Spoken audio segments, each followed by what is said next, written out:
d'où j'arrive, le chômage, c'est un peu comme, c'est pour moi, une maladie endémique, un peu comme le paludisme.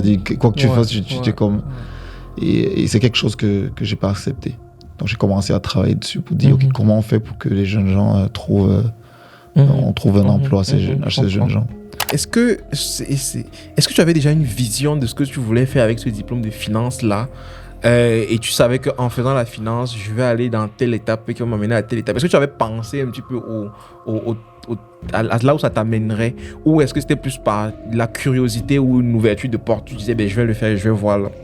Je lui dis, qu'est-ce qui t'a fait te dire, ok, là je vais aller faire ce programme de finance là, en finance? Ouais, mais il faut comprendre comment la société fonctionne. Et si on comprend pas comment la société fonctionne, mais ça va être très difficile de faire des choses pour changer des choses dans la société. D'accord? Donc, si on comprend pas comment son banquier réfléchit, on va aller lui dire n'importe quoi. Okay? La façon que les ingénieurs ou bien que les gens qui sont très scientifiques sont formés est souvent un peu en marge de la réalité réelle des entreprises. Et c'est pour ça que je vais avoir tendance à préférer... au Canada, par exemple, il y a un programme qui s'appelle Baccalauréat en administration des affaires. Là, que c'est un excellent programme. En fait, je capote sur ce programme-là. Pour quelle raison? Parce que c'est un programme qui t'apprend c'est quoi l'entreprise. Qui t'apprend comment on fait de l'argent. Qui t'apprend comment on vend. Comment on fait un produit. En fait, c'est un programme socle, entre guillemets, de comment est-ce que l'argent roule dans la société.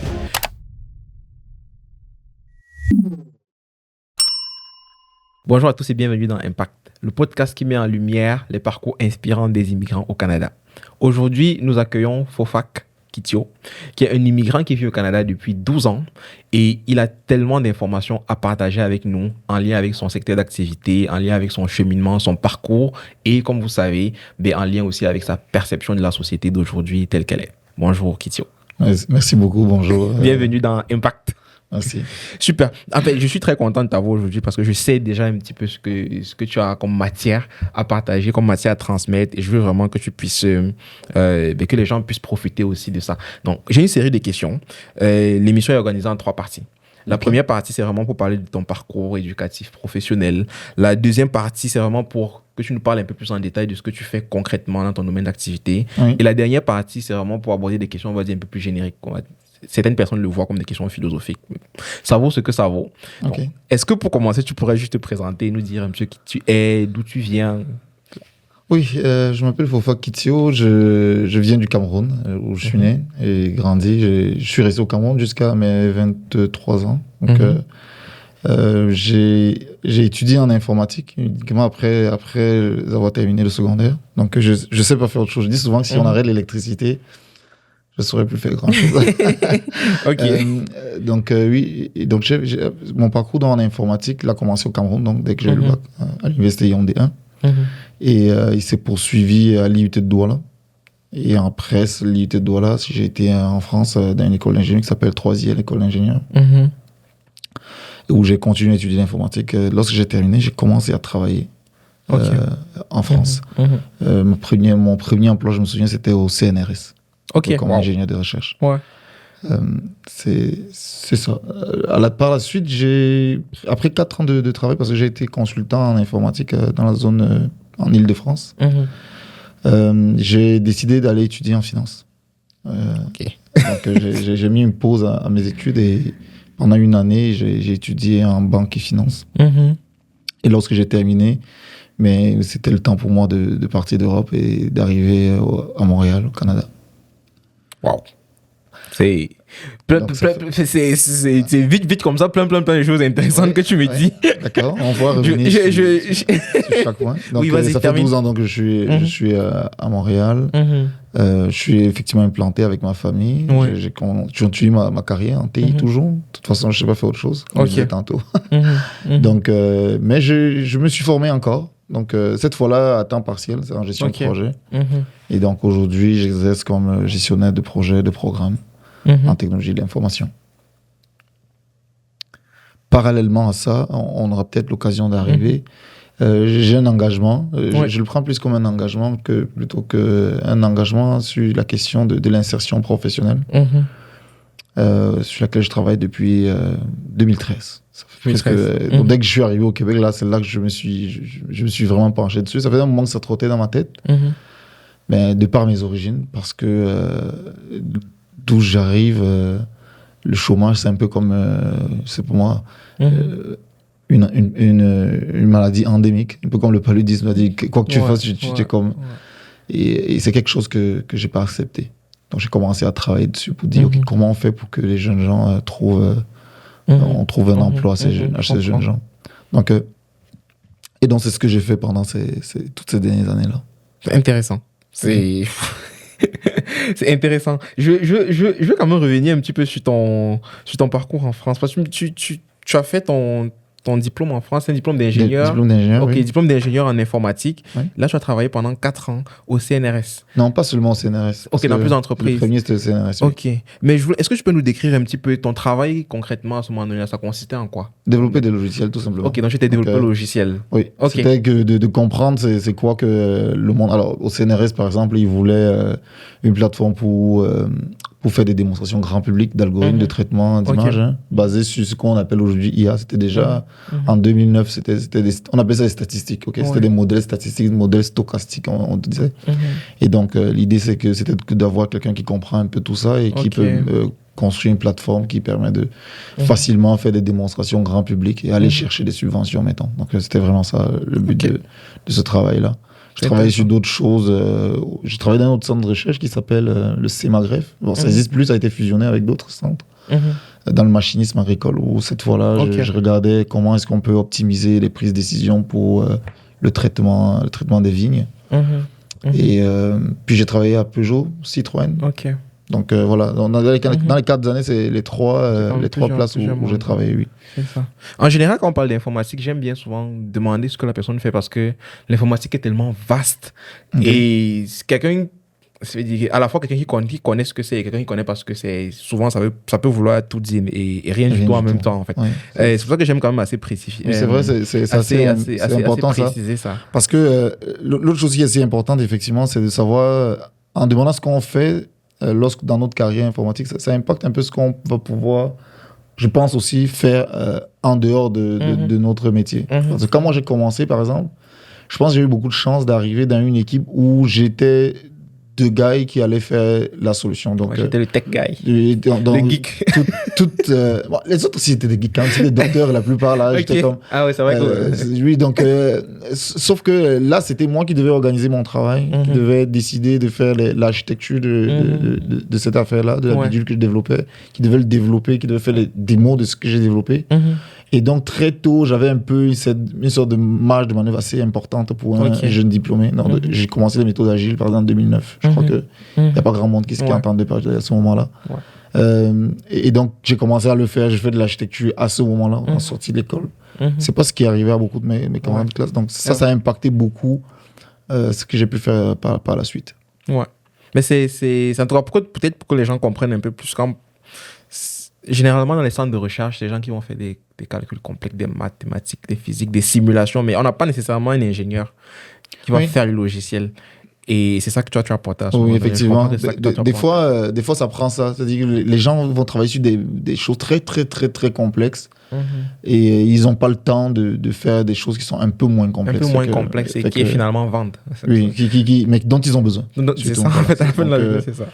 Effectivement, c'est ce que moi je l'ai apporté. Mais je suis curieux de cette transition de j'ai laissé pour aller faire finance. Ouais. C'est où tu as fait ta finance, où c'est pourquoi, je veux dire, c'était quoi ce revirement-là, en fait? Alors, lorsque j'ai eu mon diplôme en 2008, il y a eu la crise financière et moi, je me suis retrouvé au chômage.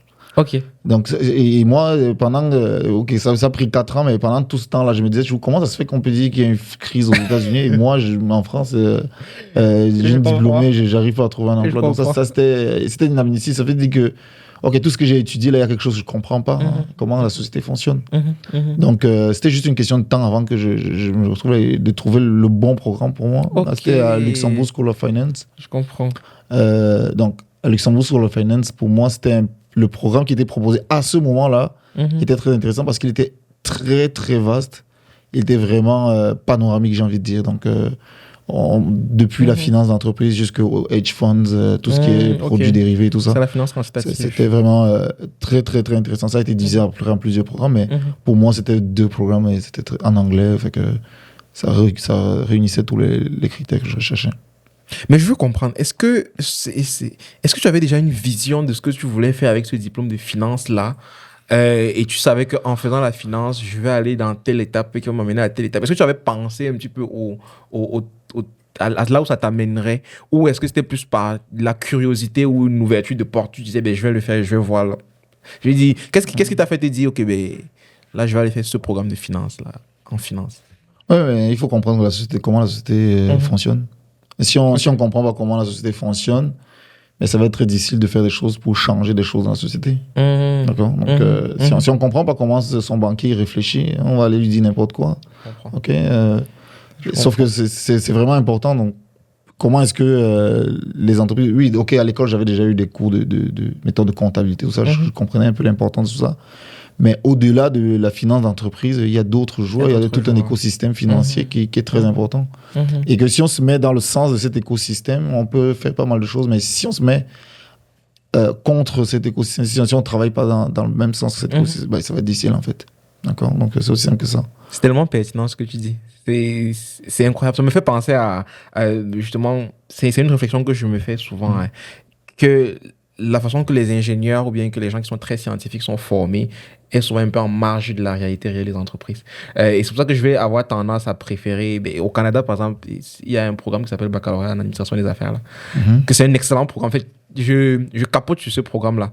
Pour quelle raison? Parce que c'est un programme qui t'apprend c'est quoi l'entreprise, qui t'apprend comment on fait de l'argent, qui t'apprend comment on vend, comment on fait un produit. En fait, c'est un programme socle, entre guillemets, de comment est-ce que l'argent roule dans la société.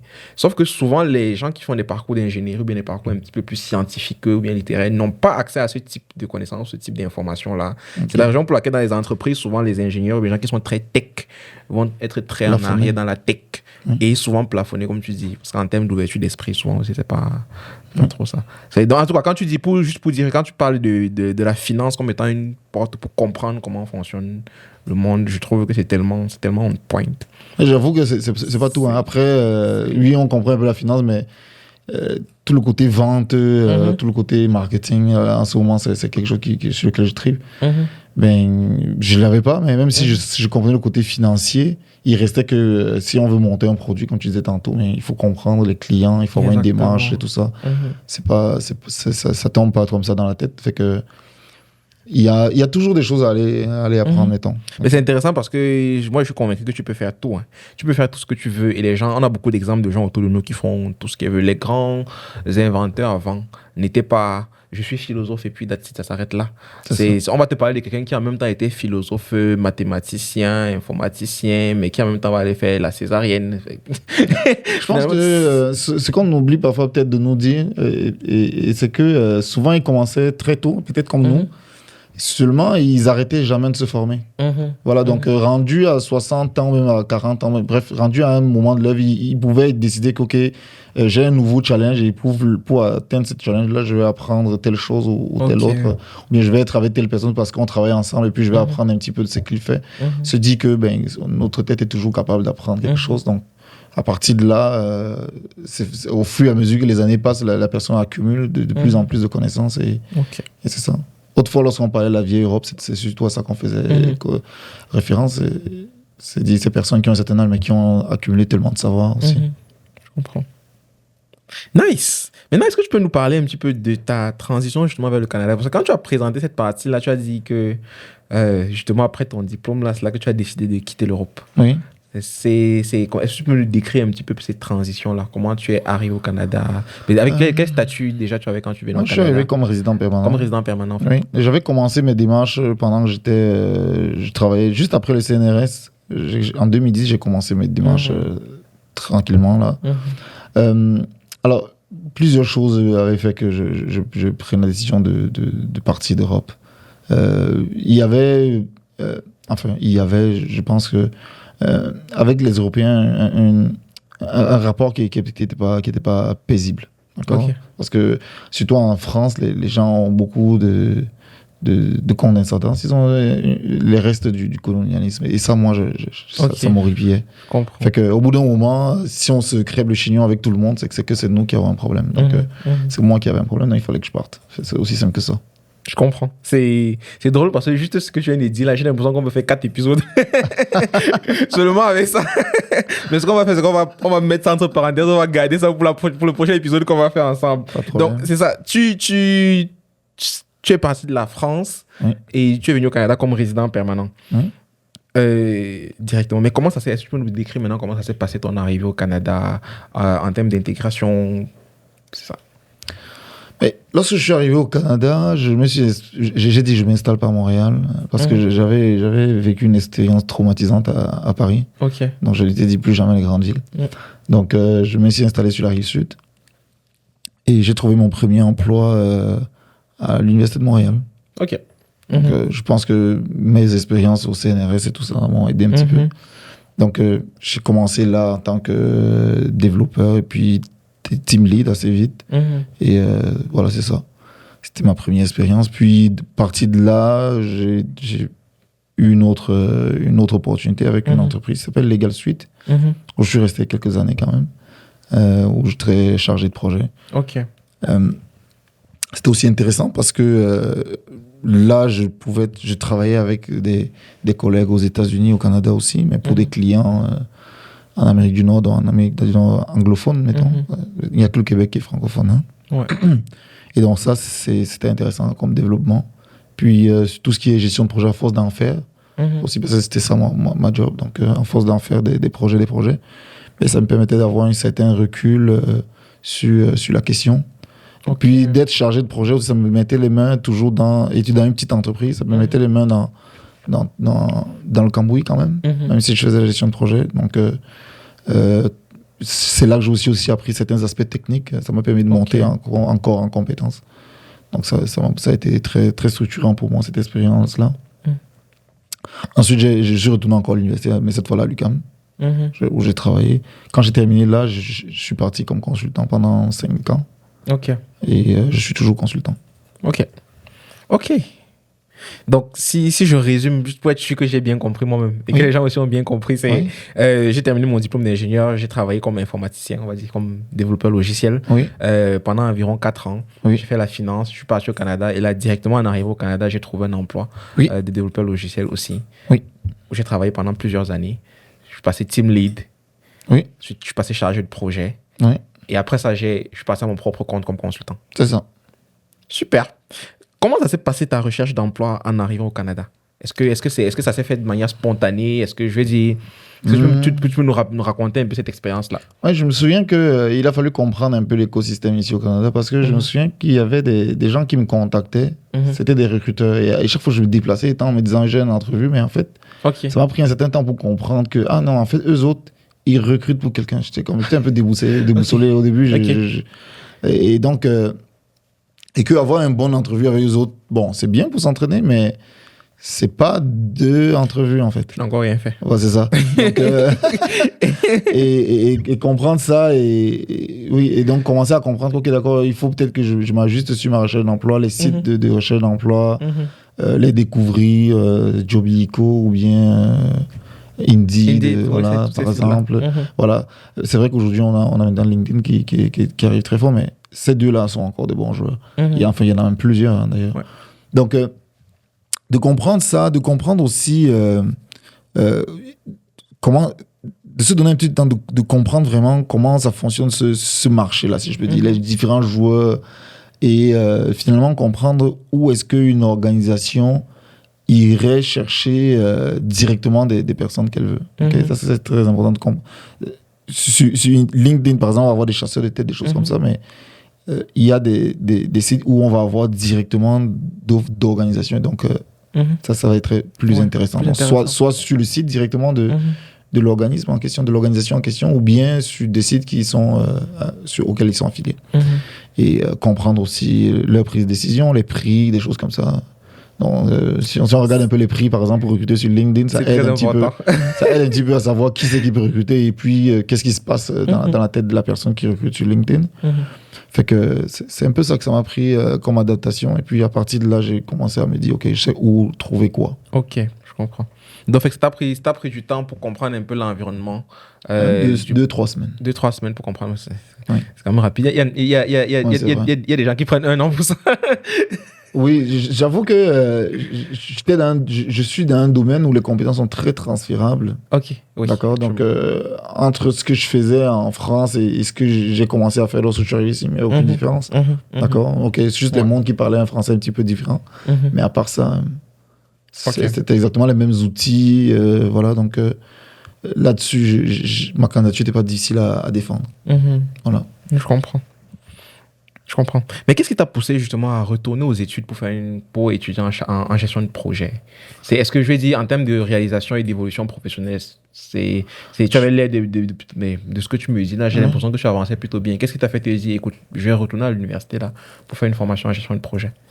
Je pense que il y avait une part de moi qui me disait que ça me manque des savoirs dans ce domaine-là.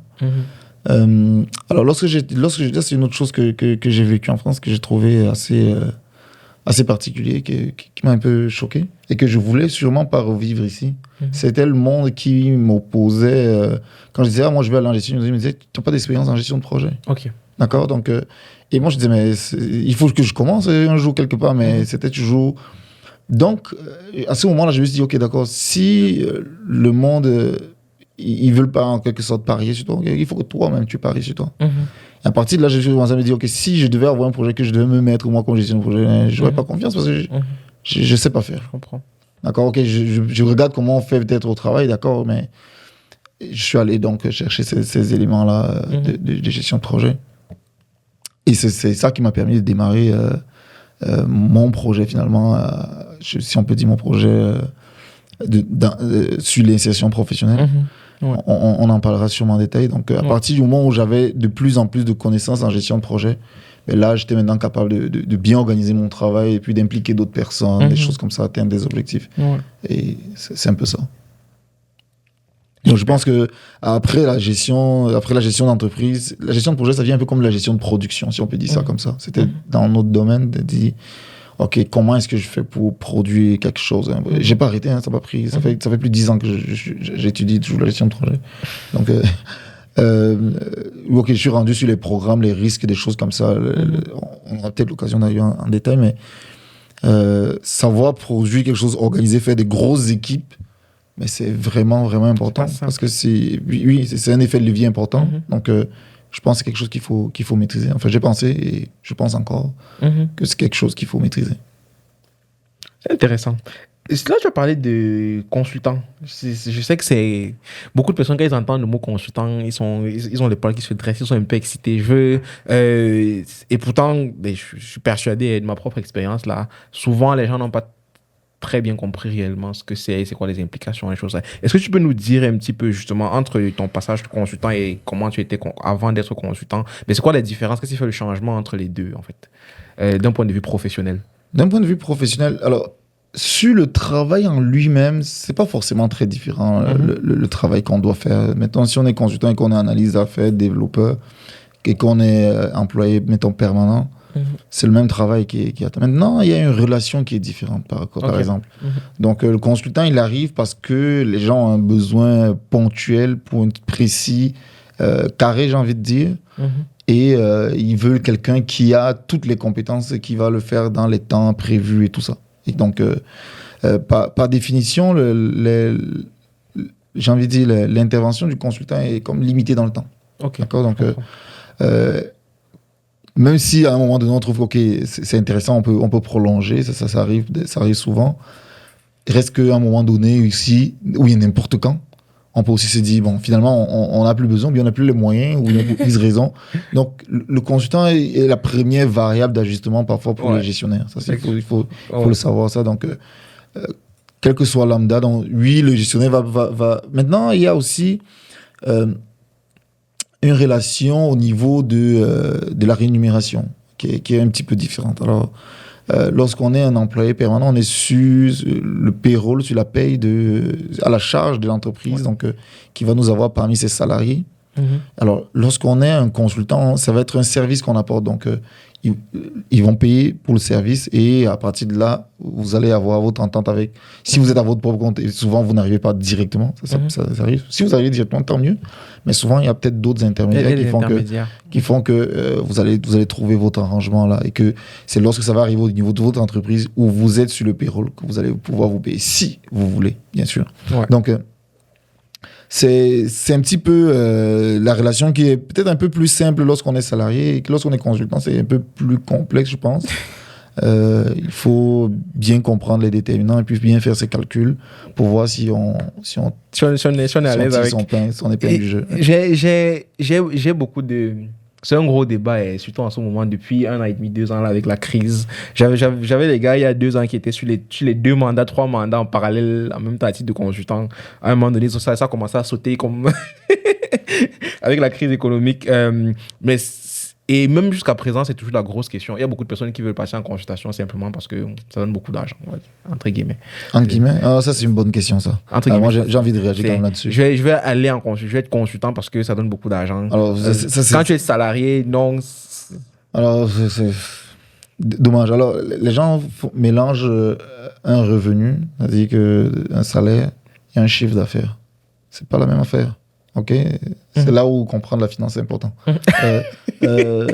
Non, c'est vraiment très important. Entre le chemin qu'il y a entre mon chiffre d'affaires et un salaire, il peut arriver que je n'ai pas le même salaire que j'aurais eu directement là. Fait que moi, j'invite les personnes, si elles n'ont pas un background en comptabilité, de se faire aider, d'accord, pour prendre ces décisions-là et de faire les calculs. Et là, ils verront combien est-ce qu'ils doivent charger en tant que consultant et ils verront si sur le marché ils passent. Okay, pour faire le même salaire qu'ils font en tant que permanent, tout simplement. D'accord? Donc, il faut tenir compte de ça, de se dire non, c'est pas la même chose. Alors, on a vite fait de dire mais $10 000 ou bien $15 000. Alors, c'est beaucoup d'argent. C'est beaucoup d'argent. Le gars, il est lourd. Non, il faut arrêter. C'est intéressant parce que dans un des épisodes du podcast justement de Impact, j'ai une avocate qui est spécialisée justement en optimisation fiscale et qui travaille, sa niche vraiment de travail là, c'est avec les professionnels en TI qui sont, donc je veux dire, si des gens ont besoin d'aide pour dealer tous ces calculs là, ces positions là, il y a des ressources par rapport à ça. Mais si on revient dans notre discussion, celle qu'on avait, je voudrais que tu nous présentes aujourd'hui de manière concrète. Qu'est-ce que tu fais? Alors, en plus de mon emploi en tant que consultant, ce que je fais, c'est de l'insertion professionnelle. OK. D'accord? Alors, je disais tantôt, j'avais jamais accepté, quand j'étais au Cameroun, cette notion qu'il y avait le chômage et puis on faisait des études, une licence et puis on venait rester au quartier. Donc pour moi, c'était, même si on n'avait pas fait beaucoup d'études, c'était juste quelque chose d'inadmissible. Je pense que c'était renforcé en étudiant en France, où j'arrive dans un environnement où tout le monde fait tout pour que même le genre d'enfant qu'on aurait dit il est con au Cameroun, là non, pour qu'il ait un emploi. C'était juste impressionnant. J'étais au Cameroun, là, si tu arrives à avoir je sais pas combien, 15 sur 20 au bac, tu es un peu con et puis c'est normal que tu sois au chômage. Non. Et puis j'étais vraiment frappé de voir qu'il y avait j'ai rencontré du monde que sans leur manquer de respect, ils passeraient pas le bac C au Cameroun. Pour vrai, là. Mais je veux vous dire qu'ils font de très belles carrières aujourd'hui. Donc, tout ça parce qu'il y avait comme du soutien, il y avait un souci de faire en sorte que les jeunes gens, j'étais comme, si on faisait ça chez nous, ce serait bien ça aussi. Et pendant que j'étais en France, je m'étais rendu compte que, mais oui, au Cameroun, on avait, parce que j'ai eu des difficultés de trouver un emploi, je vous ai dit la crise, là. Mais je m'étais rendu compte, mais nous autres, les immigrants, on était frappés comme 10 fois plus, là. C'est comme, ok, d'accord, mais pourquoi est-ce que ça se trouve que, au Cameroun, on avait déjà cette difficulté, mais quand j'arrive en France, j'avais l'impression que les communautés d'origine africaine, là, l'emploi, c'était pas la chose la plus facile. Et en arrivant au Canada, là c'était encore plus évident pour moi que il y avait quelque chose qui nous colle au train, j'ai envie de dire. C'est pas normal que à chaque fois, et c'était souvent du monde qui sont bien éduqués, mettons, et qui ont beaucoup de difficultés à trouver un emploi. Donc là, j'ai dit non, c'est bon, ça suffit, là. Il va falloir commencer quelque chose. Donc, j'ai commencé l'IREX, l'Institut du retour d'expérience. L'idée ici étant de donner suffisamment d'expérience aux gens pour qu'ils puissent franchir le palier du premier emploi. Est-ce que tu as de l'expérience dans tel domaine? Alors, c'est très important parce que qu'on soit une personne qualifiée, je l'ai dit tantôt quand je voulais être chef de projet, on me disait, mais on m'opposait le manque d'expérience. Ou bien quelqu'un qui n'a jamais travaillé, c'est encore le même manque. Donc, ou peu importe où on est rendu dans sa carrière, si on veut franchir un prochain palier, la première chose le premier obstacle, c'est de l'expérience dans ce qu'on veut faire. Et donc, on s'est dit, OK, on va travailler pour que le monde puisse avoir un espace dans lequel ils peuvent faire cette première expérience-là. D'accord? Donc, on pourrait même passer, alors, juste pour la petite histoire, je connais du monde qui a passé des certifications, mais à la fin, non, on les prenait pas. Tu n'as pas de travail. T'as pas le... Ou même les diplômes. Même les diplômes. Voilà, d'accord. Parce à la fin de la journée, la finalité, c'est d'avoir un emploi, c'est d'être rémunéré, c'est de pouvoir être autonome dans sa propre vie, en fait. Oui. Donc, si tu n'as pas cette expérience-là, OK. Donc, si je comprends bien, l'IREX, en fait, c'est pour venir donner ce boost, justement, aux personnes. Mais comment ça fonctionne? Quelqu'un qui arrive et qui se retrouve précisément dans le schéma que tu profiles.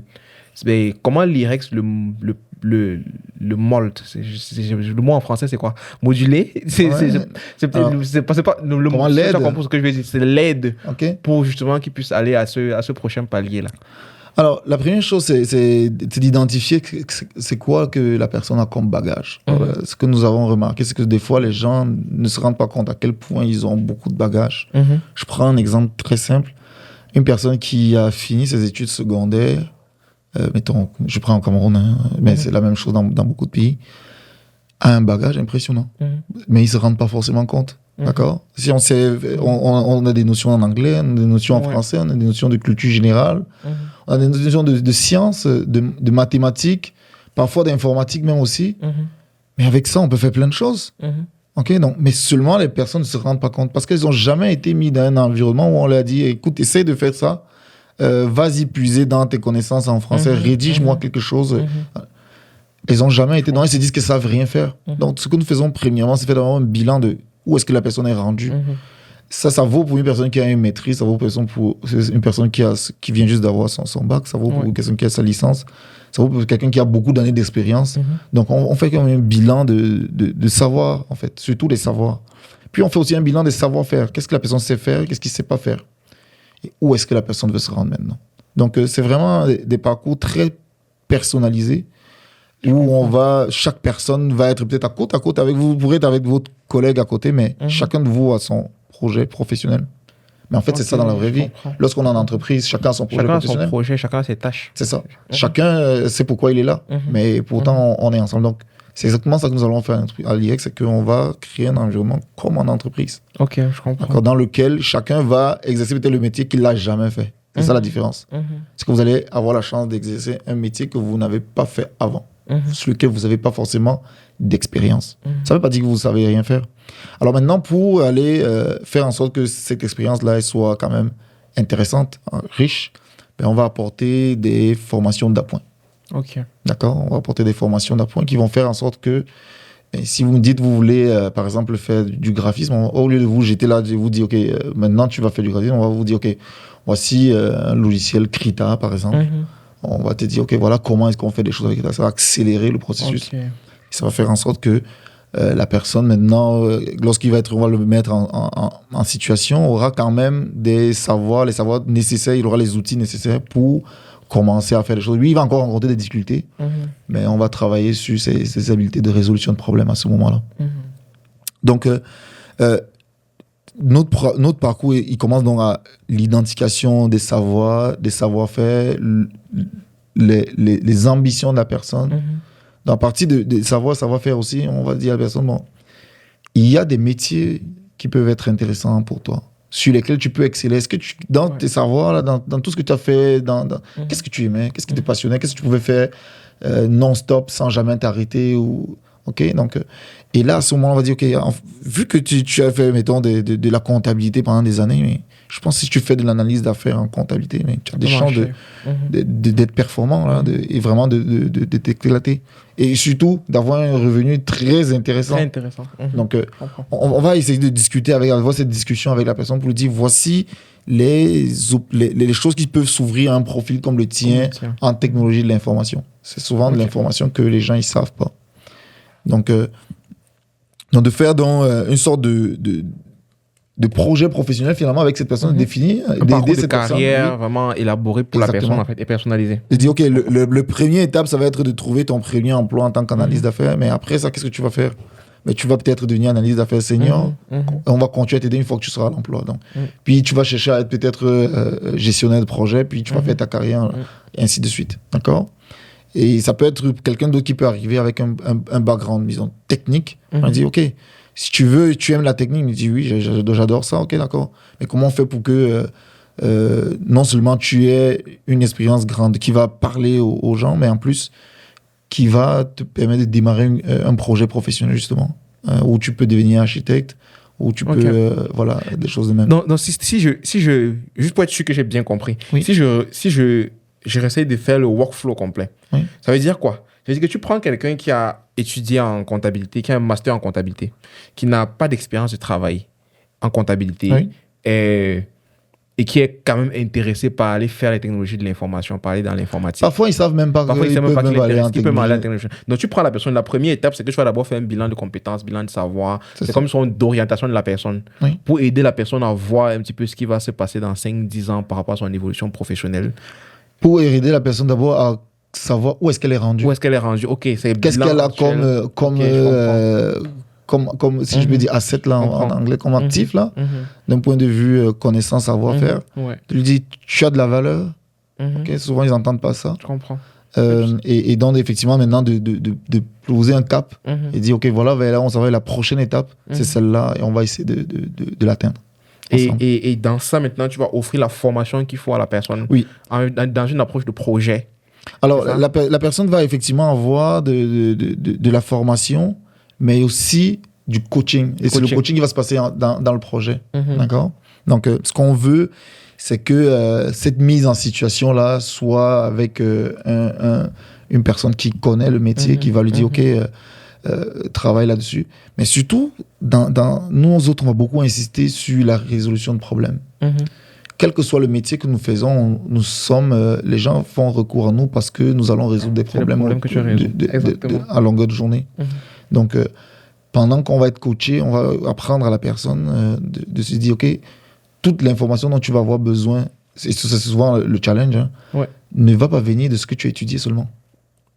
D'accord? Donc, oui, tu as étudié des choses, ou même nous t'avons encore formé, c'est vrai, mais la principale habileté qui va faire de toi un professionnel capable d'aller sur n'importe quel projet, c'est tes habiletés de résolution de problèmes. Mais c'est quelque chose que je veux comprendre. Oui. C'est tout cet accompagnement-là, ça se fait où? En ligne. En ligne, ok. En plus de ça, 100%. Donc c'est 100% en ligne. Ça veut dire que, est-ce que vous ciblez des personnes qui sont dans un endroit spécifique en termes de localisation? Je veux dire, non. Ça veut dire que quelqu'un qui est en Côte d'Ivoire peut par exemple aller à l'IREX. Absolument. On a eu des gens en Côte d'Ivoire.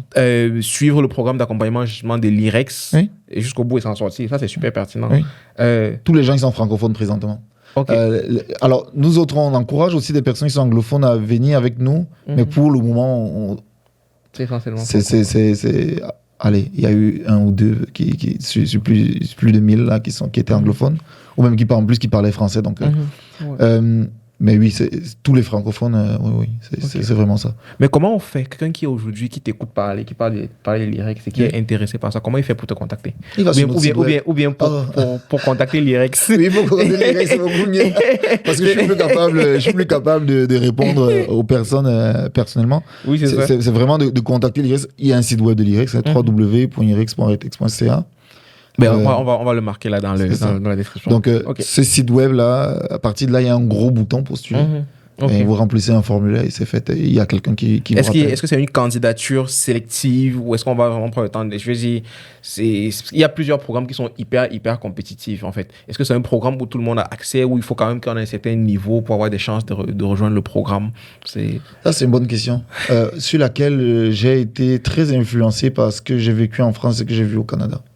D'accord? Donc, je vous l'ai dit tantôt, en France, on faisait tout pour que tout le monde. Ok, je vous assure que tout le monde tire son épingle du jeu. Et pour moi, c'est vraiment important. Je suis convaincu que n'importe quelle personne qui a eu le bac devrais-tu avoir un emploi. C'est aussi simple que ça. Ok, donc, et je pense même ceux qui n'ont pas eu le bac. Donc, pour le moment, je suis rendu encore à ceux qui ont le bac, mais le jour viendra où je pense que même ceux qui ont le BEPC, pour moi, doivent avoir leur chance. D'accord? Donc, ça, c'est la première chose. La deuxième chose que j'ai remarqué aussi au Canada, c'est qu'il faut accepter que tout le monde ne va pas évoluer au même rythme. D'accord? Donc, quand on a dit qu'on veut que tout le monde y arrive, certains ils vont arriver très vite, d'autres un peu moins vite. C'est tout à fait normal. C'est normal. D'accord? Et donc, nous autres, c'est vraiment notre approche sur les deux choses. Donc, j'ai du monde parfois au Cameroun avec qui j'ai parlé qui m'ont dit, mais non, on veut que ce soit les meilleurs. J'ai dit non. Ok. Tout le monde. Chacun peut avoir sa chance. Et celui que vous pensez qu'il est meilleur aujourd'hui, là, rien ne vous dit qu'il sera vraiment le meilleur encore dans 10 ans. Ou bien que les autres, même si lui réussit que les autres, il n'aura pas besoin des autres. Donc, dans les équipes, on a besoin de tout le monde, là. On n'est pas dans une mentalité élitiste. Non. On va dire entre guillemets. Non. On est dans une mentalité sociale. Sociale, ok. Mais c'est intéressant. En tout cas, moi, personnellement, je connais quand même un peu le projet IREX, là. Le fonctionnement du projet est quelque chose que je trouve vraiment très, très pertinent parce que pour l'avoir moi-même vécu, la première expérience est une étape qui est très difficile, généralement pour les personnes, peu importe leur environnement. Et ça n'a pas de lien avec le fait que tu sois noir, blanc, africain ou asiatique, peu importe. La première expérience de travail, généralement, est quand même assez particulière et assez difficile à avoir. Donc, avoir une plateforme où tu peux travailler en environnement de projet réel, être accompagné, être mentoré, être coaché et développer des compétences, c'est quelque chose, c'est une mine d'or, en fait, clairement. Donc, j'encourage vraiment les gens à aller sur la plateforme de l'IREX. Mais spécifiquement, est-ce qu'il y a un coût qui est associé à ça ou comment ça se passe niveau prix? Alors, ça, c'est une question sur laquelle on a travaillé longtemps. Avant de répondre à la question, je voulais juste réagir un petit peu. Peut-être le monde va trouver ça drôle, mais ça n'existe pas de blanc et de noir. Ok, il n'y a personne qui a la couleur noire ou bien la personne qui a la couleur blanche, je vous dis la vérité. Donc, les enfants vont parfois parler de marron ou bien de beige, ce qui est plus factuel en fait. C'est drôle parce que ma fille dit ça. C'était juste, moi je me rappelle tout ça dans ma tête, c'est très important de se rendre compte que on vit parfois dans des... Bon, c'est tout un domaine. Ouais. Alors, on referme la parenthèse. Revenons sur les prix. Alors, nous, ce que nous avons commencé à l'IREX, on a commencé à se dire comment on fait pour avoir un prix qui soit en même temps, qui nous permette de vivre comme une organisation et en même temps qui soit accessible pour des personnes qui sont en difficulté en fait. Ça, c'est assez particulier d'aller faire... et donc, on est arrivé à quelque chose d'assez standard, de se dire que des personnes qui vont venir nous retrouver à l'IREX, par exemple des étudiants, je vais prendre ce cas-là, parce que nous autres, l'insertion professionnelle, on essaie de se dire... le dernier, si j'ai envie de dire, la dernière ligne droite qui va nous amener soit à une insertion professionnelle ou pas, on va frapper le mur finalement du chômage, c'est les études universitaires. Et donc, c'est un segment sur lequel on se concentre beaucoup et sur lequel on sait que les parents, souvent, c'est la dernière énergie. La dernière énergie. Et donc, c'est là où on leur dit, mettez 20 000 francs CFA par mois, un peu comme des répétitions, mettons, pour que votre enfant, lorsqu'il va avoir sa licence, il puisse voler de ses propres ailes. Qu'il ait une compétence réelle. C'est ça, il puisse voler de ses propres ailes, d'accord? C'est très important pour nous, c'est de dire que un étudiant, un parent va dépenser quelque chose d'assez semblable à ce qu'il dépensait pour des répétitions au secondaire, mettons. Ce qu'on appelle soutien scolaire. Et qu'à la fin de la journée, 3 ans plus tard, son enfant va être autonome. Il va être financièrement autonome. Donc, ça, c'est vraiment ça, c'est le message qu'il faut comprendre, c'est vraiment celui-là.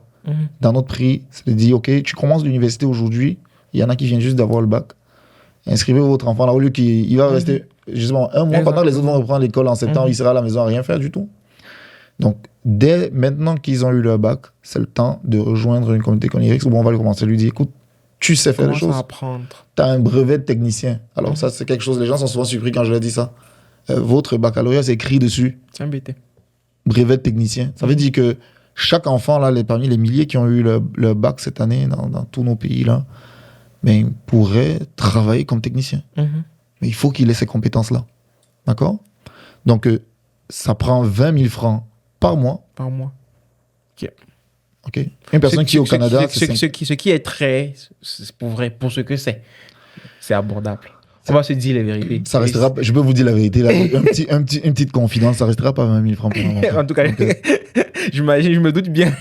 Donc profitez-en. En ce moment-là, c'est 20 000 francs CFA pour chaque étudiant. Par mois. Par mois. Mais je reviens quand même dessus. Je trouve que c'est une initiative qui est super. J'aime beaucoup la perspective de la prochaine. Parce que j'ai été en 2022, justement, comme tu sais, je suis allé faire 1 an au Cameroun où je travaillais sur mon projet.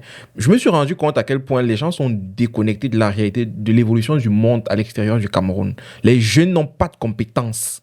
Les jeunes ont des diplômes, mais ils ne sont pas capables d'identifier les compétences qu'ils vont appliquer dans une problématique donnée. Il n'y a pas de compétences. Et c'est un problème sérieux.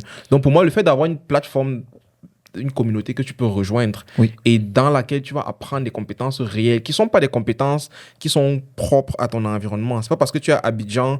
Ce que je veux dire, c'est pas des compétences pour Abidjan. Ce sont des compétences universelles. Ce sont des compétences que tu vas apprendre qui vont te permettre d'être aussi performant que tu sois à Abidjan, à Douala, à Dakar ou à Montréal ou à Paris. Exactement. Et pour moi, le prix demandé pour ça, voilà. En fait, ça devrait être une obligation de payer pour ça. Si vous connaissez un jeune qui a eu le baccalauréat cette année, ou sa licence, ou je ne sais pas trop quoi, ne lui offrez pas une bouteille de bière ou une tablette de chocolat comme cadeau. Payez-lui un abonnement pour ce genre de choses, parce que c'est ça qui va avoir de l'impact réel sur son évolution professionnelle. Sur sa vie. Oui. Alors, c'est très important. Je parlais avec un responsable d'établissement universitaire, pas plus tard qu'hier, en fait. Je vais taire son nom ici. Mais il y a quelque chose de très important dans la chaîne de valeur de l'éducation. D'accord ? C'est que l'éducation, on veut préparer des personnes qui vont être capables d'intégrer le secteur productif. D'accord ? Et donc là-dessus, nous avons une éducation primaire qui fonctionne, qui va amener des jeunes gens jusqu'au secondaire. Au secondaire, on les prend, on va les amener jusqu'au niveau universitaire. Puis, lorsqu'ils vont terminer l'université, pratata. Des fois, les taux d'abandon sont incroyables. On a mis des systèmes LMD pour éliminer certains parce qu'on estime qu'ils ne sont pas assez intelligents. C'est juste, il y a un problème. Le problème, c'est le dernier maillon. Celui de l'insertion. Alors, ce maillon-là, il peut se faire juste à la fin des études universitaires. Bon, sauf que souvent, à ce moment-là, c'est un peu compliqué pour les gens parce que les parents, ils ont donné le 100%, d'accord ? Notre approche, c'est de faire en sorte que ça se fasse le plus tôt possible. Donc, en même temps qu'on est à l'université, on commence déjà. Et un jour, en même temps qu'on sera au lycée, au secondaire, on va aussi être en train de commencer à réfléchir à son insertion professionnelle. Parce que tout le monde ne va pas avoir son bac. Et ce n'est pas la fin du monde. Okay? Il y a de belles choses qui ont été faites par des gens qui n'ont pas eu le bac. D'accord? Donc, il faut aller chercher... Moi, j'ai vraiment toujours cette approche de dire que tout le monde doit avoir sa chance. Donc, si vous êtes aussi... moi, j'ai envie de dire ici un responsable d'établissement universitaire et que vous avez le souci de ce que deviennent vos diplômés, ok, à la fin, ben, contactez-nous. Cette fois-là, par contre, contactez-moi directement. D'accord. Il faudra un peu travailler pour avoir son contact. Vous allez ramer un peu pour avoir son contact, mais c'est disponible. Là, vous pouvez avoir son contact directement, le contact de Kissio directement là pour. Si vous avez besoin, sur LinkedIn, on peut te contacter sur LinkedIn. Oui, clair, justement, vous pouvez le retrouver sur LinkedIn, voir son parcours sur LinkedIn. Et si vous avez besoin de partenariat, de collaboration, ben. Oui. Donc, c'est vraiment important ici de se dire qu'on forme des jeunes gens, ils font une licence et derrière, qu'est-ce qu'ils deviennent? Je pense que sous d'autres choses, ce que moi j'ai vu souvent des gens faire, c'est se vanter de l'insertion professionnelle de leur diplômé. Et moi, je rêve qu'on arrive un jour à ce genre de choses. Exactement. D'accord? Qu'on arrive à se dire, OK, on a formé des gens, mais ils sont rendus où nos anciens et que venez plutôt dans notre école parce qu'ici, on prend soin de ce que vos enfants vont devenir, en fait. D'accord? Pour les parents, je pense que c'est quelque chose de très important de se dire que je vais dans une école où on ne va pas seulement faire de la mémorisation, des études, de la validation des matières, mais on va aussi bâtir un projet professionnel pendant qu'on y est encore là. D'accord?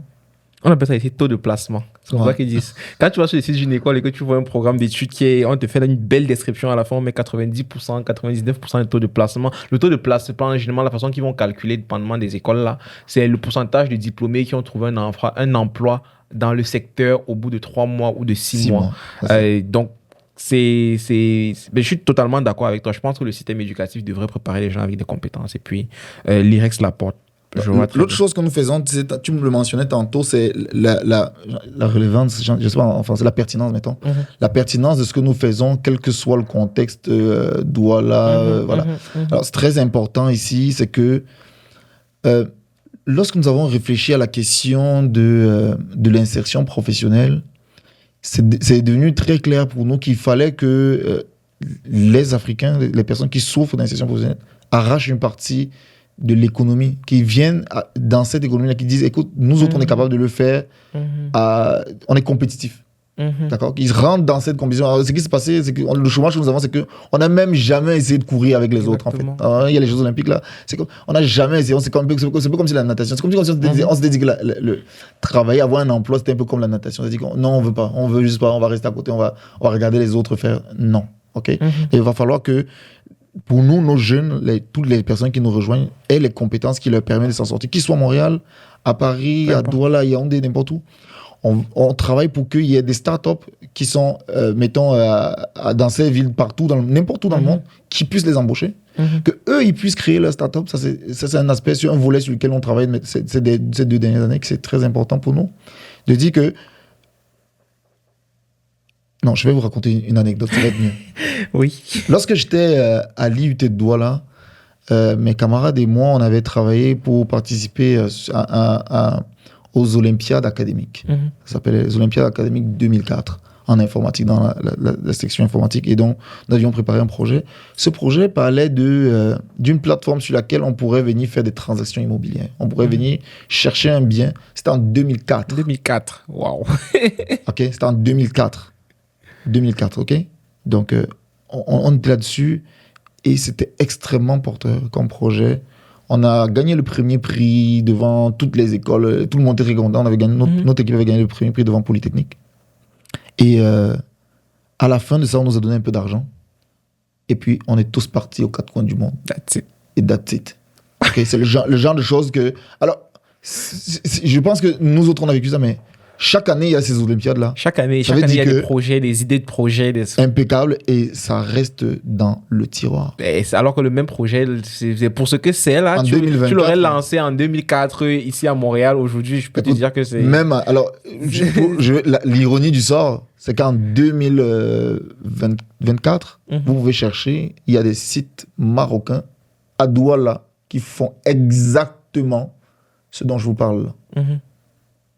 D'accord? Et puis, on est surpris qu'il y ait le chômage. D'accord? Donc, c'est vraiment important pour nous. Pour moi, j'ai voulu vraiment qu'à l'IREX, oui, on a cherché les compétences qui sont... Mais surtout qu'on ait un espace à côté où, ayant eu ces compétences, ayant développé nos compétences, on ne s'arrête pas juste à dire on cherche un emploi.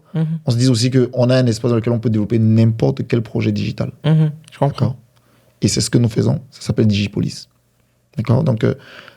toute personne qui pense qu'il a un projet, on n'a pas de limite, hein, on peut être des milliers, il n'y a aucune limite là-dessus.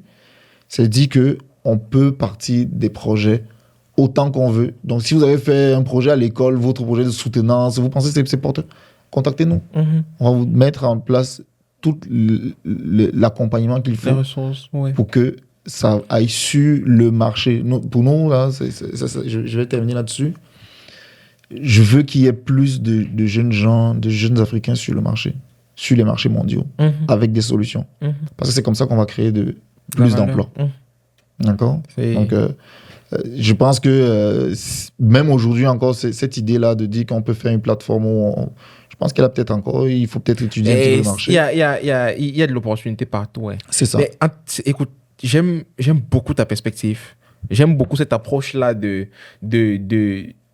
créer des solutions aux problèmes. Parce que c'est vraiment ça, c'est de la résolution du problème.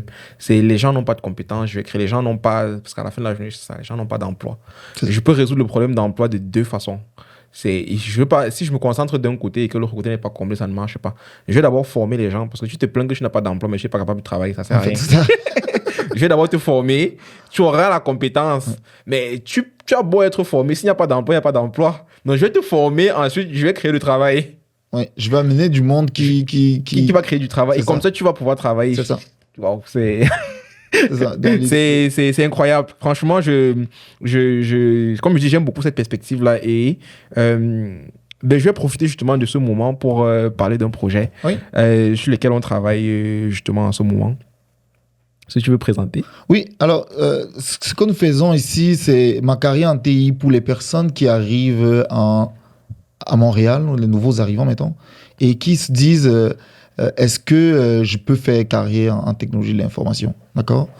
Ou même peut-être qui ne savent pas, hein, ou qui entendent peut-être parler de technologie de l'information depuis un certain moment.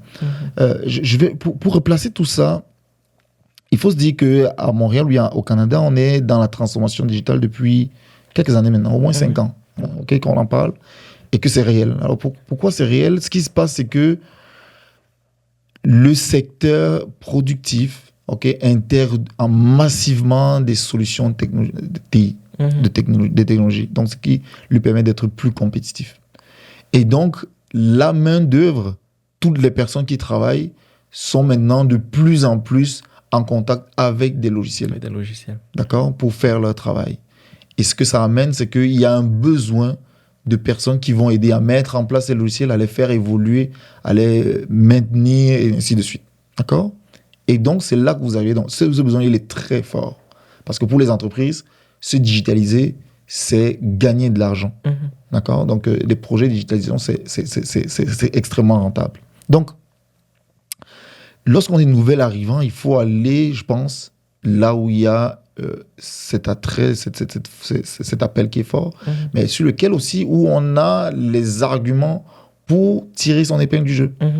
Ça veut dire que, et c'est souvent le cas de beaucoup d'immigrants, on est diplômé universitaire. D'accord? Donc, on arrive à Montréal, on a un diplôme universitaire, si vous avez des difficultés pour vous insérer professionnellement, peut-être même vous êtes déjà à l'emploi, mais vous savez que vous êtes en deçà de ce que vous êtes vraiment capable de faire. D'accord?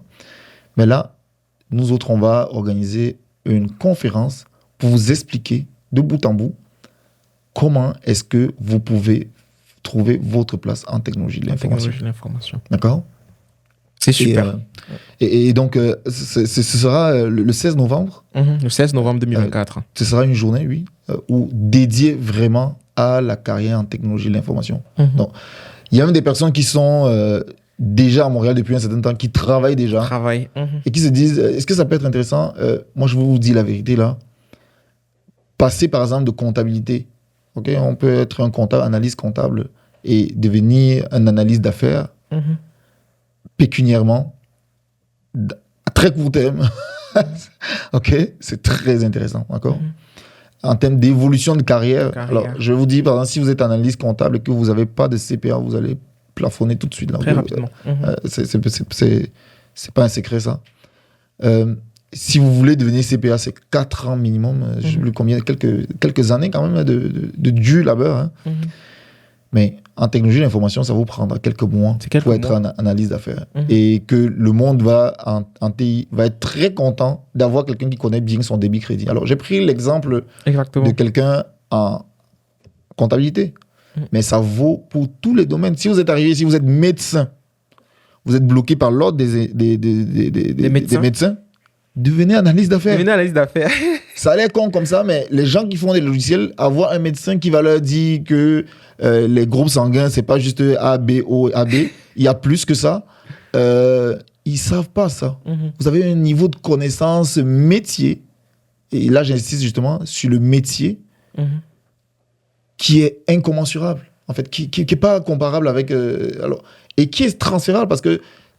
Et là, tout de suite, si vous étiez médecin, mettons, au Togo, et que vous arrivez au Canada, mais pour ceux qui sont en technologie de l'information, là, écoutez, vous êtes un médecin, et vous avoir dans leur équipe, vous êtes extrêmement ravis de pouvoir éviter plein de problèmes avec le logiciel que d'autres médecins vont dire, ah non, finalement, ça n'a pas de sens ce que vous nous avez fait là. Mais en amont, vous serez là pour dire, écoutez, ça n'a pas de sens, ça c'est correct, ça c'est... pour valider, ça fait sauver beaucoup d'argent, ça. D'accord? Et quand je dis beaucoup d'argent, c'est pas quelques milliers de dollars, c'est plusieurs centaines de milliers de dollars, ça peut même éviter qu'un projet aille à la poubelle. C'est-à-dire qu'un projet sur lequel les gens ont travaillé pendant des années, imaginez, ça finit à la poubelle parce qu'il y avait personne pour dire aux gens dès le départ que voici ce qui est important, ça c'est pas comme ça que ça doit être fait, voici les choses, les spécificités du métier dont il faut tenir compte. Exactement. Donc, j'insiste ici sur les différents métiers. On a parlé de comptabilité, de médecine. Ça peut être vraiment dans n'importe quel domaine. D'accord. Donc, Parce que les logiciels sont maintenant partout. Mmh. Partout. Ça peut être ingénieur mécanique. D'accord. Il y a la PLM, il y a tellement de domaines où, si vous arrivez avec une expertise du métier et que vous êtes, c'est l'anglais qui vient dans ma tête là, willing, vous voulez apprendre le côté TI, ça se fait. Ça c'est très très bien. D'accord. Nous, on va vous accompagner là-dedans. Donc, tous les métiers, vous avez des difficultés parce que vous êtes dans un métier réglementé, des choses comme ça. Les TI, c'est pour vous. Ok. Il y a moins de réglementation là-dedans et il y a meilleur rendement dans la plupart des cas. Okay. Donc, pas dans tous les cas, c'est vrai, mais dans beaucoup de cas. Et ça va vous éviter bien des frustrations. Mais c'est tellement pertinent de le mentionner. Quand on regarde les années qui sont passées, les 2-3 dernières années, où on parle beaucoup de crise financière, là tu es allé faire ta maîtrise en finance parce que tu as vécu la crise financière de 2008. Tu t'es dit, il faut que j'anticipe, j'allais faire ma maîtrise en finance. Aujourd'hui, depuis 2022-2023, on est aussi dans une crise économique. En ce moment, l'inflation qui a beaucoup monté. Il y a eu énormément d'entreprises qui ont fait des licenciements massifs. Les gens ont perdu leurs emplois, les gens se sont réorientés, tout ça là. Il y a une grosse crise. Mais parmi les secteurs qui restent solides, que ce soit maintenant et dans les perspectives d'évolution dans le futur, on va beaucoup parler des TI, des technologies de l'information. Et ce qui est intéressant de mentionner, c'est que comme Kicho disait, ce n'est pas quelque chose qui est réservé aux informaticiens. Quand on dit technologie de l'information, ça ne veut pas dire informaticien, ça ne veut pas dire ingénieur, ça ne veut pas dire développeur, ça ne veut pas dire ça du tout. Les technologies de l'information, il faut vraiment faire le lien entre la partie business, entre la partie métier en entreprise avec la partie technologique. Tellement d'entreprises ont développé des logiciels de comptabilité, logiciels de finance, logiciels de tout ce que vous pouvez imaginer, de gestion des opérations, mais qu'ils ont mis à la poubelle. Parce que quand le logiciel est arrivé chez les utilisateurs, ça n'avait rien à voir avec leur réalité quotidienne. Les gens n'étaient pas capables d'utiliser ces logiciels-là de manière efficace. Il y a donc ce métier qui est venu se créer à l'intermédiaire pour apporter de la valeur, pour maximiser le rendement dans les projets et au niveau des équipes opérationnelles au quotidien. Donc, le but de l'analyste d'affaires, c'est très vaste. On parle d'analyste d'affaires, analyste fonctionnel, chargé de projet. C'est un univers qui est quand même assez vaste, mais qui n'exige pas de compétences techniques ou de compétences d'ingénierie. Au contraire, qui peut nécessiter des compétences métiers. Je parlais avec une juriste, une personne justement qui était dans son cheminement là pour être avocate en Côte d'Ivoire, qui est arrivée au Canada récemment.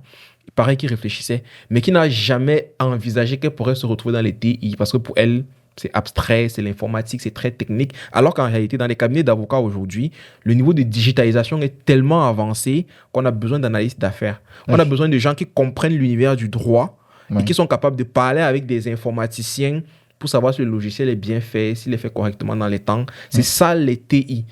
Que vous soyez médecin, ingénieur, technicien, dans le domaine juridique, dans le domaine financier, dans le domaine des assurances, peu importe, mais cette évolution en TI est une excellente perspective pour vous. Et c'est la raison pour laquelle, justement, comme Kicho le disait, là, on a parti cette initiative-là, justement, le 16 novembre. C'est une conférence qui est organisée, Ma carrière en TI. Au programme de cette journée, on va vraiment vous présenter, dans le contexte du Canada, c'est quoi les industries majeures. Quand je parle d'industrie, c'est l'industrie manufacturière, l'industrie des finances, l'industrie des assurances, toutes les industries majeures sur le plan économique. On va vous montrer c'est quoi l'impact justement des technologies dans ces différentes industries-là pour que vous puissiez vous positionner. Parce que quand on parle de logiciels, quand on parle de technologie, mais c'est quoi précisément? Ça se positionne où dans la chaîne de l'économie? Et ensuite, on va vous présenter spécifiquement comment vous pouvez faire pour valoriser votre parcours afin de rejoindre le secteur des TI et de vous bâtir une carrière dans cet univers-là. Pour ceux qui sont intéressés, vous pouvez vous inscrire dès maintenant en accédant à notre site internet, Ma carrière en TI. Et si vous avez des questions entre-temps, n'hésitez pas à... on est disponible là pour vous renseigner par rapport à ça. En attendant, prenez le temps de faire des recherches. Et tout ce qu'on dit, c'est backé par des statistiques solides. L'investissement en TI, vous pouvez voir des statistiques sur Internet, le marché de l'emploi, les perspectives d'évolution, les plans de carrière. Tout ça, c'est accessible sur Internet. La seule chose qui manque aux gens, c'est comment faire pour entrer dans ce secteur. C'est comment faire pour aller dans ce secteur-là. Donc, avec notre expertise combinée, on va vous apporter la sauce secrète pour ça.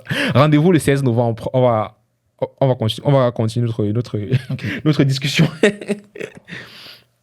Donc, la dernière partie, justement, de notre échange aujourd'hui, je voudrais connaître un petit peu ton avis sur quelques questions un peu ciblées. La première question, ce que je voudrais savoir un petit peu, est-ce que tu dirais qu'il y a un retard entre un homologue un individu immigrant et son homologue canadien? C'est pour le même niveau d'âge, pour le même niveau d'expérience de travail, pour le même niveau d'études. Est-ce que tu dirais qu'il y a un retard, que celui qui arrive a un retard par rapport à celui qui a évolué dans le système? Alors, le retard, j'ai envie de dire que c'est une question un peu... j'aimerais ça un peu préciser. Retard par rapport à... Est-ce qu'on est dans une course? Ça, c'est la première des choses. Donc, c'est ce qui me permettrait de dire il y a un qui est en avance et puis l'autre qui est en retard. Bon. Ouais. En même temps, j'ai envie de dire, OK, mettons, si je prends deux personnes, l'âme d'une personne qui a eu sa carrière, une partie de sa carrière, mettons... à Abidjan et qui arrive au Canada, mettons, à 40 ans et qui trouve un homologue qui a 40 ans sur place, est-ce qu'on va systématiquement avoir un retard? Lorsque vous allez arriver dans une société, ce qu'on remarque, ok, et ce que j'ai remarqué aussi, c'est que vous n'allez pas forcément avoir le même poste que vous aviez dans votre pays d'origine ou que vous avez bâti. Alors pourquoi? Parce que une partie de la carrière professionnelle n'est pas basée que sur nos savoir-faire et nos savoirs techniques, machin. C'est aussi basé sur les relations. D'accord? Donc, à partir du moment où c'est un peu comme si je prenais un arbre, là, j'arrachais un petit peu un arbre d'un arbre, j'allais le planter d'un autre. Mais c'est ça qui se passe. Mais il va falloir prendre un certain temps pour que vous preniez racine. D'accord? Donc, lui, vous allez prendre racine. L'arbre qui est là à côté, lui, ses racines sont là depuis un bout de temps. Donc, on peut le voir comme ça, qu'effectivement, après, je montre trop, à 40 ans, surtout à l'instant T où vous arrivez, vous serez comme un petit peu en retrait par rapport à l'autre personne. Mais j'ai envie de dire que on peut aussi prendre la perspective différemment. C'est-à-dire de se dire que on s'en va, lorsqu'on immigre vers une nouvelle société, de nouvelles expériences, et que ces expériences viennent nous enrichir. Est-ce que dans une balance, on pourrait mettre ça avec une expérience qui est juste à un seul endroit? Alors, j'ai envie de dire que les personnes qui immigrent devraient, pour ne pas peut-être vivre une certaine frustration de retard, mais utiliser à leur avantage le fait qu'ils aient voyagé, en fait. D'accord? Le fait qu'ils aient vu d'autres choses. Qu'ils sachent que les choses peuvent se faire différemment. Ça, c'est une richesse incroyable. Que ce soit dans l'environnement dans lequel ils arrivent ou bien dans l'environnement d'où ils sont partis. D'accord? À partir du moment où on connaît deux environnements, on peut, je pense de façon générale, je parle de façon très, très empirique, voir les manquements de l'un et voir comment est-ce que l'autre les a, ou inversement. Je comprends. D'accord? Et à ce moment-là, être proposition de valeur. D'accord? Être force de proposition pour amener des nouvelles choses. Parce que l'innovation, parfois, c'est juste d'aller dans un village à côté et voir que les gens ont fait des gouttières avec du bambou et revenir dans son village faire la même chose. Et puis, on a innové, là. Dans son village, on a innové. Parce que les gens, avant, ils ne savaient pas. On n'a pas inventé quelque chose, mais juste le fait d'avoir vu ailleurs, mais ça, ça a une valeur. Alors, même sur place, alors je vais vous prendre un exemple très simple. C'est un ami avec qui je parlais, qui est de Côte d'Ivoire, et son grand-père, lorsqu'il tenait souvent des réunions là sous l'arbre à palabres. Et lui, il était l'enfant du grand-père, il restait toujours à côté pour écouter. Mais en fait, lui, il est arrivé au Canada et il est un expert Scrum. Pourquoi? Parce que l'arbre à palabres, le Scrum, là, c'est exactement ça. C'est ça. C'est-à-dire le Scrum Master, il se tient là et puis il fait parler les gens, il amène les bonnes personnes, il fait ceci, il fait cela. Mais c'est pas lui qui prend les décisions. Et il a plus l'esprit que l'intelligence collective dépasse toutes les intelligences individuelles prises chacune. D'accord? Il connecte les dots. Il connecte les gens, il fait que... Et quand les gens sont autour de lui, ils savent pas pourquoi, mais il y a toujours des solutions qui sortent. Et quand il est pas là, il n'y a plus de solution. Et donc, c'est un expert Scrum. D'accord? C'est un expert en agilité parce qu'il a d'abord la philosophie. Avant même de commencer à dire qu'on fait des choses, il a d'abord le côté philosophique de dire, hey, on va faire parler les gens, et de voir que son grand-père ne parlait jamais en premier, par exemple. Il y a des personnes, vous voyez. Et donc, il est capable de coacher des gens sur Scrum, mais sur l'aspect philosophique d'abord, avant même d'arriver sur, oui, on va faire des cérémonies, on va faire des choses comme ça. Ben, c'est de dire, mais au fond, là, comment est-ce que tu dois être, toi, qui est un maître Scrum? OK? C'est pour vous dire que c'est faisable. Dans l'autre sens aussi, il va pouvoir dire, hey, moi j'ai vu des choses aussi qu'en Côte d'Ivoire, on pourrait... Je pense que l'immigrant regarderait de cette façon-là, peut-être il se dirait plus qu'il est en retard, ou non, il est en train d'avoir une expérience très, très... J'aime beaucoup cette perspective.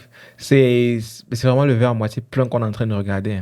Tu arrives dans un environnement, et c'est vrai, quand un immigrant a fait beaucoup de sacrifices, beaucoup d'efforts, pour tout ce qu'il a déjà traversé, pour le simple fait d'arriver au Canada, là, le Canadien moyen n'a pas vécu ça. Pas du tout, en fait. Je me rappelle, il y a 4 ou 5 ans, je crois, mon boss au travail m'avait dit, écoute, tout ce que tu as traversé, le Québécois moyen se suicide. Franchement, parce qu'on a beaucoup de matière. Ça peut être frustrant, ça peut créer un sentiment d'anxiété souvent, mais la réalité, c'est quoi? Comme tu dis, regarde, dis-toi qu'au contraire, c'est quelque chose qui te forge. C'est quelque chose qui te donne un bagage supplémentaire que celui qui est resté sur place n'a pas. C'est ça. Et tu dois trouver la façon de faire valoriser ça. C'est ça. Il faut trouver la façon de... Il faut déjà que personnellement, on le voit positivement. Parce que si on ne voit pas quelque chose positivement, alors ce n'est pas quelque chose qu'on peut apporter au monde. À partir du moment où on le vit comme une expérience positive, enrichissante, alors on est disposé, on commence à se disposer à la partager avec d'autres personnes. Ça peut même être des choses très simples, hein, les comptes, ça peut être des choses propres, banales, mais qui, dans cette société, n'existent pas. Mais ça ne veut pas dire que les gens n'en ont pas besoin. Il faut essayer de leur dire, hey, vous savez quoi, je vais vous faire des comptes pour les enfants, à la bibliothèque ou je ne sais pas trop quoi. Et peut-être des comptes qui sont différents avec nos façons de faire, avec nos tam-tams, nos machins, trucs, et que, écoutez, vous savez... Je comprends. Waouh, c'est incroyable. Il y a la prochaine question que je voulais te poser, c'est qu'il y a comme un grand vent d'anxiété générale en ce moment sur la question de l'immigration. Et je veux avoir ton avis là-dessus. Hein. C'est des gens qui se disent, mais moi, comment je vais quitter un salaire de 700 000 francs, 800 000 francs à Abidjan pour me dire que je m'en vais au Canada? C'est une arnaque, c'est se leurrer. Ceux qui font ça sont cons. En même temps, ceux qui le font... Je veux dire, c'est quoi ta position par rapport à ça? Je pense que on ne peut pas avoir j'ai envie de dire, une recommandation de vie. En fait, quel que soit le chemin de vie qu'on prend, toutes les vies se valent. D'accord? Il n'y en a pas une qui est mieux qu'une autre. Non, vraiment. Non, c'est-à-dire que être ouvert, alors je peux comprendre tout à fait une personne qui décide que, écoute, moi là, je suis sur place et je tire un maximum de mon potentiel, parce que c'est souvent de ça qu'il s'agit. Moi, j'aime plus regarder les choses de ce point-là. Est-ce que je suis au top de mon potentiel, ce que je peux faire et tout ça? Est-ce que j'apporte le maximum pendant mon temps que je suis sur la planète là, à cette humanité-là, d'accord? J'aime plus regarder les choses de cette façon-là. Et effectivement, on peut se dire, ben, je suis peut-être dans un pays où on peut faire l'agriculture, je vois que le monde ne le fait pas très bien, je vais le faire. Et il y a un monsieur, par exemple, qui a décidé de cultiver le désert. Okay? Tout le monde disait qu'il est fou. Aujourd'hui, il a reboisé, je ne sais pas trop combien de déserts, combien d'hectares de désert en plein Burkina Faso. Et pendant 25 ans, tout le monde le prenait pour un fou avec sa femme. Okay? Donc, c'est juste de se dire... Et l'immigration, ça peut être un chemin. Ça peut même être l'immigration inter-africaine. Ce que beaucoup de gens ne savent pas, c'est que les gens immigrent beaucoup plus entre les pays d'Afrique qu'ailleurs. Ça peut être... Donc, il faut juste se dire à un moment donné, qu'est-ce que je suis en train de faire de ma vie et comment est-ce que je peux tirer le maximum, comment est-ce que je peux donner le maximum de moi-même. Okay? Donc, à partir de là, l'immigration peut être une option, tout comme elle peut ne pas l'être. D'autres options peuvent être sur la table. Et puis voilà. Donc, je ne suis pas dans la démarche de dire que c'est mauvais. En revanche, si vous décidez d'immigrer, ben, c'est aussi un parcours qui ne va pas forcément être facile, mais qui peut être extrêmement... j'ai envie de dire intéressant, lucratif, mais aussi d'un point de vue réalisation, vous trouvez beaucoup là-dedans. Donc, et puis, pour terminer, j'ai envie de paraphraser un peu une pensée de mon beau-père, de mon faux beau-père, qui pensait que ce sont les personnes qui immigraient qui apporteraient un certain savoir-faire. Parce qu'il y a un dicton qui dit que je vous parlais par exemple des gens qui les gouttières. Vous allez dans des villages, vous voyez les mêmes gouttières, vous changez de village là. C'est qu'il y a quelqu'un qui à un moment donné est parti à côté, qui a vu quelque chose, et puis qui est revenu faire de quoi. D'accord? Donc, lorsque vous avez immigré, vous n'êtes pas un arbre. Okay? Ça ne veut pas dire que vous êtes planté là-bas et que vous ne pouvez jamais bouger. Exactement. D'accord? Et donc, l'expérience que vous allez encore avoir de l'autre côté de la rive, ben, elle peut encore voyager avec vous pour aller faire des choses. Moi, dans mon cas, par exemple, j'ai décidé de faire l'intuit retour d'expérience. C'était retour d'expérience, je vous dis, mon expérience, là, elle doit rentrer. Elle doit voyager pour aller aider d'autres personnes. D'accord? Même si, au moment donné, je me suis rendu compte que certaines personnes, elles étaient juste à côté de moi. Finalement. Et que parfois, le chemin va être plus court que ça. Mais reste que c'était vraiment ça l'idée. C'était de se dire, comment est-ce que je fais pour que mon expérience, elle voyage et que je puisse, finalement, elle puisse aider. D'accord? Donc, elle puisse aider à solutionner un certain nombre d'enjeux. Donc, waouh. Écoute, j'ai l'impression qu'on est en phase sur tout ça. Et je dis souvent aux gens que c'est important de voyager. C'est très important de voyager. Voyager apporte une ouverture d'esprit. Ouais, en restant sur place, tu n'as pas. C'est difficile de l'avoir la même ouverture d'esprit sur place. Je suis d'accord. C'est difficile de l'avoir. Voyager apporte une ouverture d'esprit. C'est même très difficile. Je pense que tout le monde est d'accord là-dessus. Je pense que si vous rencontrez des gens qui sont au Québec, qui sont jamais sortis du Québec, vous en rencontrez ceux qui ont voyagé, qui sont juste allés en Europe, vous voyez que c'est très différent. Pareil, hein, je vous ai dit que j'ai quitté la France parce que je supportais pas une certaine façon, mais lorsque je rencontre des Français ici, ils vont me dire qu'effectivement, les gens là-bas, ils vont confirmer totalement. C'est-à-dire que, et ils comprennent, donc... Parce que justement, si je parle avec une personne qui est juste en France, même avec des Africains qui sont juste en France, je leur dis, écoutez, moi je ne suis pas capable de vivre ce que vous vivez. Ils ont du mal à comprendre. Je les comprends aussi. Parce que si on vit dans un environnement, on a juste de l'information de cet environnement, on vit avec ça. Et ça nous prend de parfois s'extirper un petit peu de cet environnement. De voir un petit peu comment c'est ailleurs. Et puis, de comparer. J'ai souvent la petite réflexion que je fais. En fait, l'être humain n'est pas si intelligent que ça. L'être humain, c'est juste... comparer. C'est très important. Ça veut dire que lorsque nous avons le chaud, le froid, c'est là que nous pouvons parler de température. En fait, si on était juste dans le chaud, bien juste dans le froid, on ne serait pas capable. Okay? C'est pareil, que ce soit en termes d'immigration, souvent c'est ce voyage qui va nous permettre de comparer et de dire, hey, il y avait telle affaire là-bas, ça va nous démarrer des réflexions et nous aider à mieux comprendre le monde dans lequel on vit. Ouais. On va terminer là-dessus. Je voudrais que tu nous parles de 2 personnes que tu trouves très inspirantes, mais qui t'ont inspiré. Tu n'es pas obligé de citer leur nom, mais que tu nous dises un petit peu en quoi justement ces personnes-là t'inspirent. Wow. J'ai envie de parler de... Je parlerai de mes parents, mais c'est très bateau. Mettons, on va les mettre dans la catégorie parents, donc du coup, on va peut-être parler dessus. Il y a une personne qui m'a pas mal... Il y a beaucoup de gens qui m'ont inspiré. Franchement, c'est vraiment difficile cette question-là. Il y a un quand même qui... Younous Mohamed. Je ne sais pas si vous le connaissez. Il a été prix Nobel de la paix, je crois bien. Il a écrit un bouquin vers notre capitalisme. Et dans ce livre-là, il expliquait qu'on peut construire des entreprises sociales qui ont vraiment une mission sociale. Donc, qui ont une mission de rendre le monde meilleur, en fait. Okay? Donc, c'est une personne qui m'a beaucoup marqué. C'était un petit bouquin, pas très gros, mais très profond. Et il a mis en pratique ce qu'il disait avec Grameen Bank. Il a créé le microcrédit, par exemple. Et c'est l'un des auteurs qui m'a lu. Alors, le reste des auteurs m'ont aussi... Beaucoup d'autres auteurs m'ont influencé. Hein. Donc, j'ai envie de citer quelqu'un que je n'ai pas forcément lu, mais qui m'a beaucoup influencé lorsque j'étais jeune, lorsque j'étais ado. Là. C'est Suzanne Kalalobé, qui est décédée il y a quelques jours. Alors, ce que Suzanne Kalalobé avait, c'était d'être capable de remettre en question tout ce que les gens pouvaient croire en béton. C'est-à-dire qu'elle avait cette force-là vous pourriez dire que le ciel est bleu, vous dites est-ce que le ciel est bleu? Elle va vous dire que non. Et elle va vous elle va vous challenger sur la couleur du ciel au point où vous allez à la sortie là vous allez vous allez douter. Et le monde la trouvait polémiste ou je sais pas quoi, mais elle je trouve... Et moi, j'ai commencé à l'écouter quand je suis allé à Douala, je devais avoir 19 ans. Et je l'écoutais pendant 3 ans. C'est-à-dire religieusement, d'accord? Avant d'aller en France. Et je pense que l'écouter m'avait déjà ouvert sur le monde, sur ce que j'allais pouvoir... de profiter vraiment de l'opportunité qui allait s'offrir à moi de sortir du Cameroun et de voir d'autres choses. Et de m'ouvrir à vraiment aux personnes qui n'ont pas forcément toujours la parole. D'accord? Que ce soit dans tous les domaines. Hein, okay?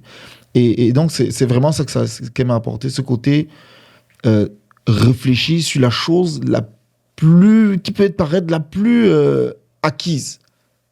Se dit qu'il y a toujours matière à réflexion là-dessus. Ouais. Il y a toujours la possibilité de se dire que on peut quand même réfléchir sur la question. Ouais. Ça me rappelle la théorie du danger. On peut toujours réfléchir. Et j'ai vu beaucoup de monde lui rendre hommage, mais beaucoup de monde... mais pour moi, j'ai envie de dire que c'était vraiment... Ça a été une sorte de maître à penser.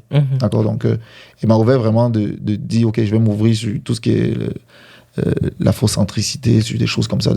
Mais très, très, très, très tôt. Là. Vraiment... Voilà les 2 personnes que j'ai aussi été présentées. J'ai l'impression que juste de parler avec toi, tu as un livre ouvert, toi aussi à part entière. On pourrait parler comme ça pendant des jours et des jours. Mais je vais terminer ici.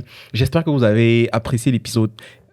On se donne rendez-vous le 16 novembre, tel que spécifié. Vous pouvez nous retrouver sur le site internet Ma Carrière en TI, directement pour avoir des informations au sujet de la conférence. Si vous êtes intéressé par les TI, même si vous ne savez pas ce que c'est réellement les TI, vous êtes curieux, sachez que ça peut être une excellente opportunité professionnelle pour vous, pour votre cheminement. Merci à vous pour votre écoute. Impact, c'est pour mettre en valeur les parcours inspirants des immigrants au Canada. On remercie Kitio et on se dit à bientôt. Merci. Au revoir.